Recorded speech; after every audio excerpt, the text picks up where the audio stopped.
Phones were out, comments flying, and timelines moving faster than a drive-by on Crenshaw. The whole internet was laughing while one man's world caught fire in real time. Folks didn't even know the full story, but they already had jokes locked and loaded. All you could see was a bottle, a blue rag, and a shaky screen recording that turned a street rapper into a meme overnight. Nobody cared how it started. Nobody asked what really happened. They just hit play and shared it again. Before the memes, before the madness, he was supposed to be next out the 60s. But in Los Angeles, fame don't always save you. Sometimes it just makes the fall louder. To really understand Stewboy Blue, you got to go way back to where that blue flag meant something more than color. The story starts in South Central Los Angeles around 1976 in a neighborhood carved out between Crenshaw Boulevard and Slauson Avenue. That's where the Rollin 60s neighborhood Crips were born, right in the heart of Hyde Park, under the California sun and heavy police sirens. Back then, the city was split in half between hope and survival. Black families had just started moving into better homes, but opportunity still skipped most of them like a scratched record. The 60s came out of that tension, when young black men wanted protection and respect in a city that gave them neither. They linked up, started calling themselves the neighborhood Crips, claiming the 60th Street corridor as their ground. That blue bandana became a badge and a warning at the same time. It wasn't about evil, at least not at first. It was about belonging, about holding something that felt like family when everything else was gone. By the early 80s, the Rollin 60s had turned into one of the biggest sets in the city.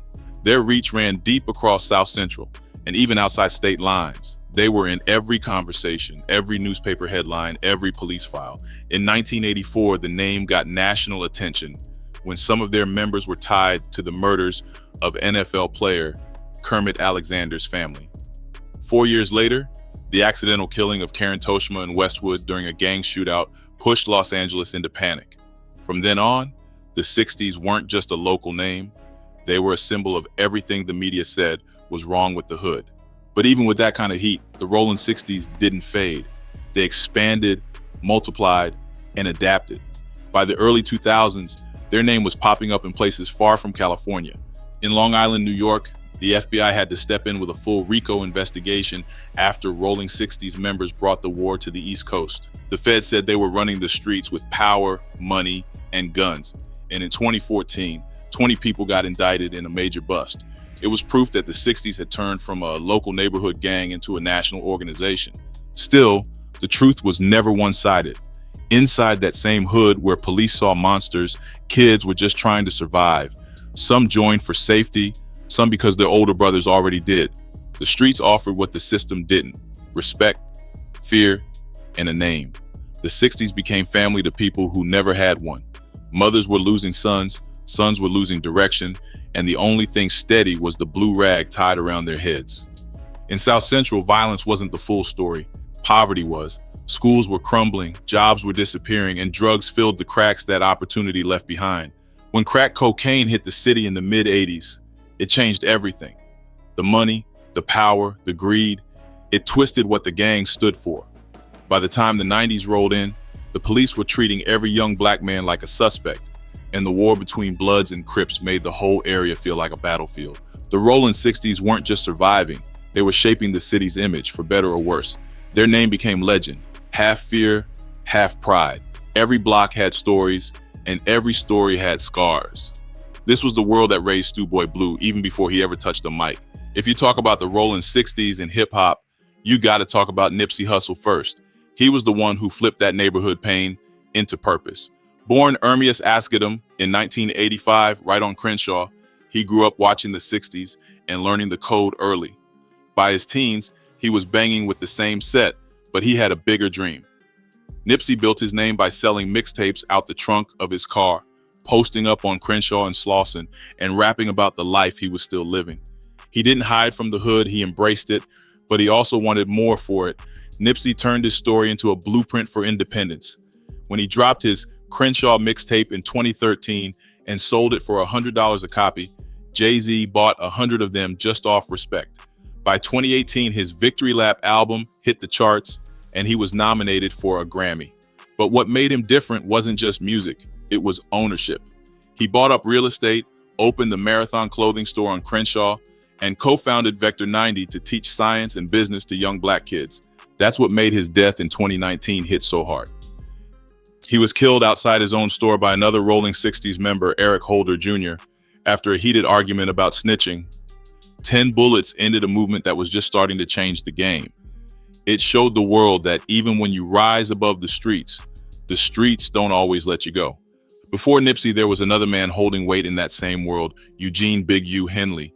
Born in 1966, Big U was one of the original power players in the Rollin 60s. He did time in prison, came out claiming redemption, and built his nonprofit Developing Options to help youth in South Central. He mentored artists, worked with the LAPD on community projects, and called himself a peacekeeper. But by 2025, all that changed when the Department of Justice hit him with a federal indictment for racketeering, extortion, human trafficking, and fraud. Prosecutors said he was running a mafia-like operation using his influence and the Rollin 60s name to intimidate and control. It was the perfect example of how complicated the 60s legacy had become. On one side, you had Nipsey turning gang culture into business power. On the other, Big U, accused of turning community work into criminal cover.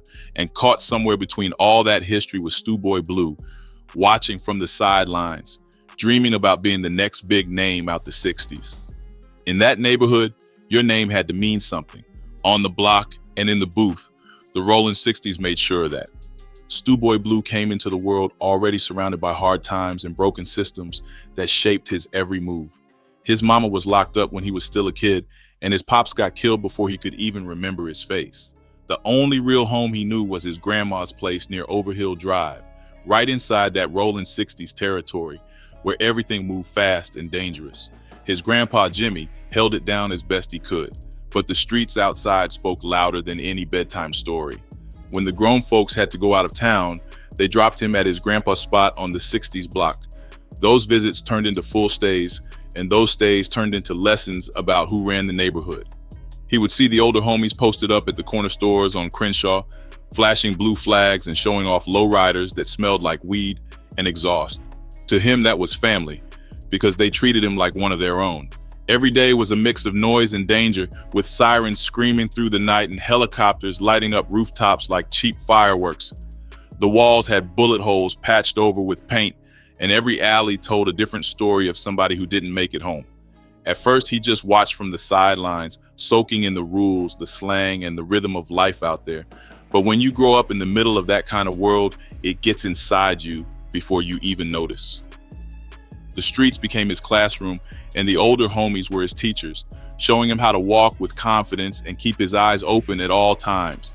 They told him never to fold in a fight, never to talk too much, and never to back down when the neighborhood tested him. He started repping the hood before he was even officially put on, and by his mid-teens, everybody around Crenshaw and Hyde Park knew who Stewie was. He got in fights, caught up in small-time trouble, and spent nights in juvenile halls across Los Angeles County. Each time he came out, his reputation grew a little more, and the streets pulled him deeper in. He wasn't chasing trouble for the thrill. Trouble was already part of his breathing, like smog in the LA air. He grew up learning that out there, loyalty mattered more than safety, and respect came with bruises attached. By the time he was 17, he was already calling himself Stewboy Blue, because that blue flag was his identity and his history. He wasn't scared of the block. He was raised by it, trained by it, and claimed by it long before the world ever heard his name. Music came to him like a spark inside the chaos, something small that made him feel alive again. Around his late teens, he started writing lyrics in old notebooks that he carried in his pocket, scribbling lines about everything he saw on those streets. He wrote about gunshots, lost friends, empty apartments, and his mama calling from prison. For him, rapping wasn't about fame. It was about talking back to a world that never listened. He listened heavy to Nipsey Hustle, especially those Bullets Ain't Got No Name tapes that Nip dropped before Crenshaw. Nipsey's grind showed him you could come from the same blocks and still turn pain into progress. Stewboy studied Nipsey's tone and style, how he mixed real-life lessons with ambition, and he tried to put that same feeling in his own bars.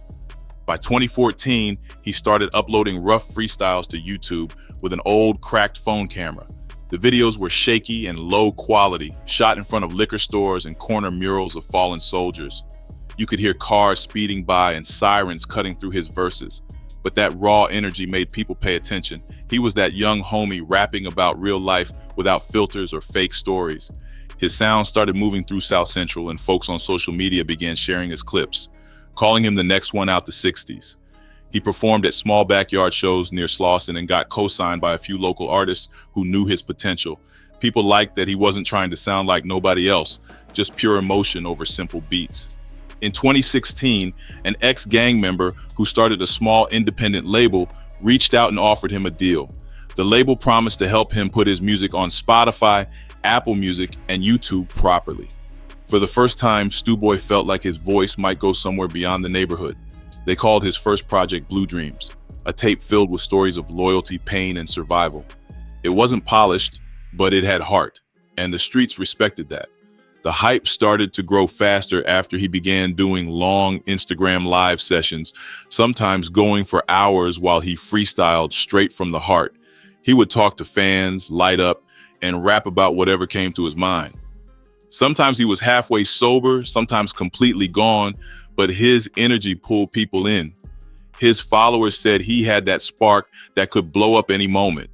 People started believing that he might actually make it out, that he could be the next Rollin 60s rapper to bring pride to the set like Nipsey did. For the first time, he had something bigger than the block pulling him forward. But in Los Angeles, every rise comes with shadows waiting at the edge. Every high has its price, and his story was just getting started.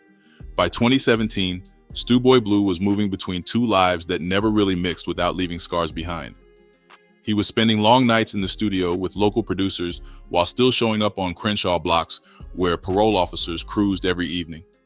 Fame started creeping in slow, but the streets never stopped calling his name. Every new follower made him feel proud, but it also made some homies start watching him sideways.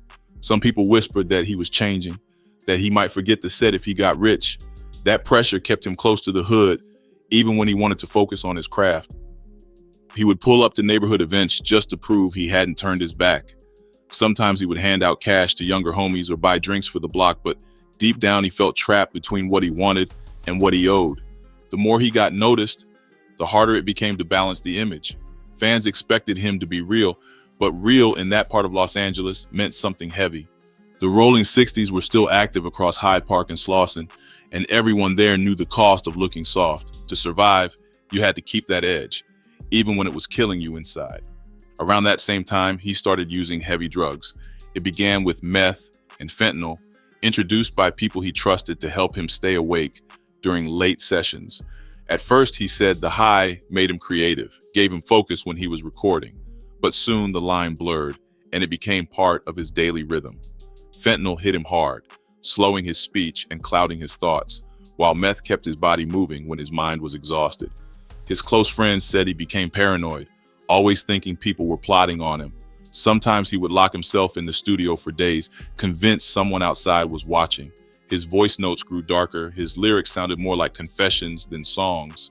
He started arguing with people who weren't even there. The same fans who once loved his energy now watched him unravel live on camera. He told one friend that the drugs helped him write, helped him express his truth. But those around him knew they were just helping him forget. He was trying to silence everything. The losses, the guilt, the noise from a life he never escaped. The more his music reached new people, the more isolated he became. It was a slow slide that nobody stopped. Then came the woman who would change everything. And she showed up online around early 2020, a woman from Sweden who called herself Bang Bang. Nobody knew how she found him, but she slid into his DMs like she already knew who he was. Her profile was full of gang references, Louisiana, slang, and blue emojis. She said she loved his music, said he reminded her of Nipsey Hustle, said she wanted to visit South Central someday. At first, it looked like harmless attention. He was lonely, spending long nights high and scrolling through comments just to feel noticed. She became his escape from the chaos outside, someone who seemed to admire him when the world was turning its back. They started exchanging messages, voice notes, and late-night video calls. She would tell him to freestyle for her, and he would do it just to see her smile. But the connection turned unhealthy fast. She liked the danger that came with him, bragging online about knowing a real Rollin 60s rapper. He didn't realize how deep her obsession went because the drugs made it hard for him to see straight. She would ask for private videos, and he would send them, thinking it was all love. The imbalance between them grew wider every week. She was chasing a fantasy built off movies and music videos while he was chasing validation from anyone who cared enough to listen. The drugs made him reckless, forgetting what could happen if things went wrong. They talked for months, back and forth, across oceans and time zones. She knew things about his life that only close people knew, and that trust turned dangerous. In the age of live streams and screenshots, privacy doesn't really exist. It just waits to leak. Their relationship was built on pixels and pain, and it was only a matter of time before the whole thing exploded. And when it did, it wasn't quiet. The video hit the internet like a bomb dropped in the middle of a quiet night. Nobody knew where it came from first, but within hours it was everywhere. The clip showed Stewboy Blue in a moment that was never meant for public eyes, a private scene that instantly became viral ammunition. People didn't ask questions or wait for context. They just laughed, reposted, and turned it into content. The first reactions were confusion. Some thought it was edited, others thought it was a setup. Within a day, disbelief turned to full-blown mockery. Twitter threads, YouTube breakdowns, TikTok parodies, every app became part of the spectacle. The streets were worse though. His name became a punchline in neighborhoods that once praised him. Even some people from his own set started turning their backs, calling him names instead of checking on him. He went live on Instagram soon after, eyes tired, voice shaky, trying to explain what happened. He said he was drugged, said someone tricked him, said the video wasn't supposed to exist. He kept repeating that he was set up, that people didn't understand the situation. But the internet doesn't wait for truth. It just feeds on reactions. Every time he spoke, more people tuned in just to laugh. It wasn't just the humiliation that hurt him, it was the betrayal. Some of the people sharing the video were ones he used to help when he had money. Some were from his neighborhood, the same people who once called him family. The backlash grew into full-blown ridicule, with online pages creating memes and fake stories about what really happened. Nobody wanted facts anymore. They just wanted entertainment. The scandal exposed the dark side of hip-hop culture, where masculinity becomes a weapon and vulnerability turns into weakness. The hate came from fans, strangers, and even from those who once admired his grind. For many, the story wasn't about mental health or exploitation. It was about making jokes. Stewboy's breakdowns became public. He cried on live streams, sometimes silent for minutes, sometimes ranting about betrayal and blackmail. Friends tried to reach out, but he stopped responding. He disappeared for weeks, and rumors started flying that he was gone for good. In seconds, a whole city laughed at what was really a man drowning. There were no credible reports, no journalists trying to tell his side, no documentaries breaking down the pain behind the clip. Rumor became news and gossip replaced truth. The Fanta bottle was just the spark. The explosion had been building for years. After the Fanta scandal, Stewboy Blue slipped deeper into the kind of darkness nobody really comes back from. His Instagram lives turned wild, filled with rants that barely made sense, his voice breaking every few minutes. His face looked thinner, his eyes hollow, his hair unkempt. People said he was staying in random motels around Inglewood, popping pills and trying to block out the noise. Every time he went live, the comments were filled with laughing emojis instead of concern. The internet watched his breakdown like a show that never ended. Police reports started to follow his name again. He got picked up twice in late 2022, once for drug possession near Florence Avenue and another time for carrying an unlicensed firearm. The mugshots hit small blogs, but nobody cared anymore. He wasn't the next big thing anymore. He was just another fallen rapper whose name only brought traffic. After that, he went silent online. His last post was a blurry photo of a lighter captioned, "Still breathing, still cursed." Then he vanished. A few months later, something strange happened. A small SoundCloud account under the name Cursed Tracks dropped an EP that sounded exactly like him. The voice was older, rawer, full of pain. The lyrics didn't brag, they confessed. In one track, he rapped, "I saw my own meme before I died inside. Nobody logged out when I cried." Another track said, "Blue flag heavy, but my soul ain't free. Loyalty killed me more than enemies." It didn't trend, but the few fans who found it said it was his best work. Friends tried to pull him back, reaching out through old numbers, even showing up at shelters around Crenshaw. One childhood friend said he checked into rehab twice, once in Long Beach and once in Pasadena, but he never stayed longer than a week. The drugs had him in a chokehold, and every attempt at help turned into another disappointment. By 2024, rumors started floating that he was dead. Some said he overdosed in Las Vegas. Others swore they saw him walking the strip looking lost. A blurry video on TikTok claimed to show him talking to himself outside a casino, but nothing was confirmed. By then, the Fanta video wasn't even the headline anymore. It had become a symbol of a man the streets had already written off. When Big U got indicted in 2025, the story hit Los Angeles like an earthquake. The Department of Justice accused him of racketeering, extortion, and trafficking, saying he ran a criminal network disguised as community outreach. The news shook everyone connected to the Rollin 60s. Big U had been seen as a mentor, a man trying to rebuild the neighborhood. But the indictment said his empire was built on fear and silence. For people who grew up around the 60s, it felt like deja vu. Every time someone tried to rise, the system found a way to drag them back, or they ended up dragging themselves down. Nipsey Hustle had turned that same soil into a platform for progress, opening businesses and funding education programs. But Big U's case showed how power in those same neighborhoods could twist into corruption when survival became currency. Stewboy Blue's fall sat right in that cycle. He came from the same blocks, carried the same blue rag, and dreamed the same dream. Yet, while some people got rewarded for turning the struggle into business plans, others like him got punished for showing their wounds. The same system that punished his addiction once celebrated others for turning their pain into PR. His downfall wasn't just personal, it was part of a bigger story about Los Angeles, about how the hood turns pain into entertainment and tragedy into headlines.